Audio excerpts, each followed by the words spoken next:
नमस्कार मंडळी, आपल्या यूट्यूब वाहिनीवर आपल्या सर्वांचे मनपूर्वक स्वागत आहे। येणाऱ्या होळी सणाच्या आपल्या सर्वांना मनपूर्वक शुभेच्छा। होलिका मातेची आपल्यावर सदैव कृपा राहो। तर आजच्या व्हिडिओत आपण जाणून घेणार आहोत या खग्रास चंद्रग्रहणात होळी साजरी करायची आहे की नाही, त्याचबरोबर या चंद्रग्रहणात आपल्याला काय करायचे आहे आणि काय नाही करायचे आहे। खरंच चंद्रग्रहणात होळी आहे का, सूतक काळ कधी पाळावा, त्याचबरोबर सूतक काळात काय काय पाळावे तेही आपण या व्हिडिओत जाणून घेणार आहोत।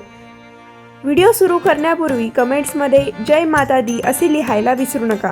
चला तर मग व्हिडिओला सुरुवात। यावर्षी होळी आणि चंद्रग्रहण एकाच दिवशी येत असल्याची चर्चा सुरू आहे। अशा वेळी अनेकांच्या मनात प्रश्न पडतो, होलिका दहन करावे का, सूतक कधी लागते, ग्रहणात पूजा करता येते का। आजच्या या व्हिडिओमध्ये आपण सविस्तर जाणून घेणार आहोत। होळीचे धार्मिक महत्त्व। होळी हा वाईटावर चांगल्याचा विजय दर्शवणारा सण आहे। होलिका दहन म्हणजे भक्त प्रल्हादाच्या विजयाचा आणि अहंकाराचा नाश दाखवला जातो। हा सण सकारात्मक ऊर्जा, शुद्धीकरण आणि नव्या सुरुवातीचे प्रतीक आहे। चंद्रग्रहणाच्या साधारण 9 तास आधी सूतक काळ सुरू होतो। हा सूतक काळ सुरू होऊन ते चंद्रग्रहण संपेपर्यंत हा तुमचा सूतक काळ असतो। प्रत्येक भागानुसार किंवा प्रदेशानुसार चंद्रग्रहणाची वेळ बदलते। त्याचप्रमाणे सूतक काळाची वेळही बदलणार आहे। त्यामुळे तुम्ही तुमच्या भागात जेव्हा चंद्रग्रहण सुरू होईल त्याच्या 9 तास आधी तुम्हाला सूतक काळ पाळायचा आहे। म्हणजेच त्या सूतक काळात तुम्हाला कोणतेही नवीन शुभ कार्य करायचे नाही, नवीन शुभ कार्य टाळायचे आहे।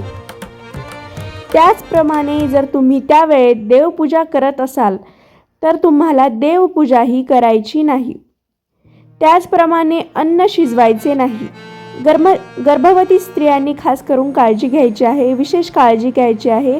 त्याचबरोबर लहान मुले, वृद्ध आणि आजारी व्यक्तींना नियमित शिथिल मानले जातात। म्हणजे गर्भवती स्त्रिया, लहान मुले, वृद्ध आणि आजारी व्यक्ती, जर तुम्ही हे नियम जर पाळले नाही तर तुमच्यावर चंद्रग्रहणाचा प्रभाव अधिक जाणवू शकतो।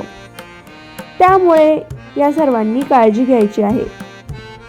असे मानले जाते की गर्भवती स्त्रियांनी या काळात कोणतेही धारदार वस्त्र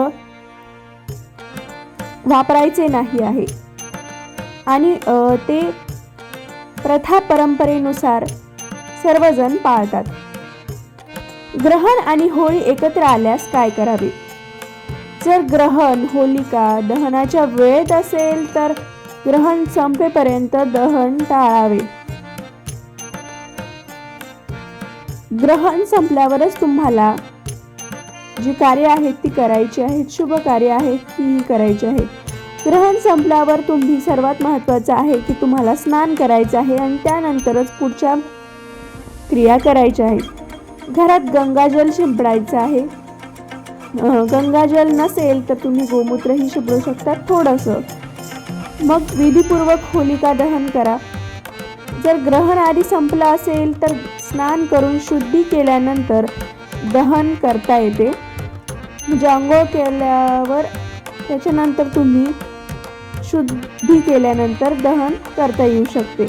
ग्रहण काळात काय करावे। ग्रहण काळात मंत्र जप करणे शुभ मानले जाते। त्याचबरोबर ध्यान करणेही शुभ मानले जाते आणि ग्रहण काळात भगवानाचे नाम स्मरण करा। ग्रहणानंतर अवश्य तुम्ही आंघोळ करायची आहे।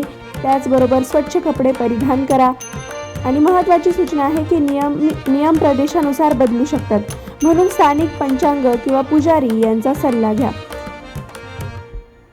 असेच नवनवीन व्हिडिओ घेऊन आम्ही तुम्हाला भेटत राहू। आजचा व्हिडिओ कसा वाटला ते कमेंट्समध्ये जरूर सांगा। आपलीच वाहिनी डिजिटल डीजी मराठी। धन्यवाद।